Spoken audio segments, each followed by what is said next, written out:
This is just a part of Curacao. This is a dog who's running for fireworks.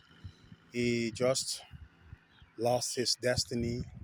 He just lost his home address, his direction, and he is afraid of the sounds of the fireworks. Today is 31st of December.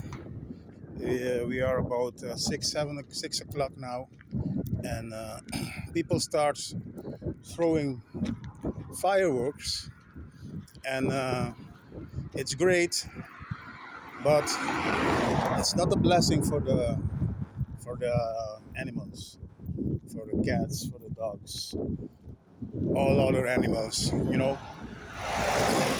The sound that is it's not good for them. So we as human, we love to hear those sounds, and we have our ideas within fireworks at the end of the year, but we don't we don't remember, we don't think about the cats, the dogs, and the other animals. It doesn't love the sound at all, because when it sounds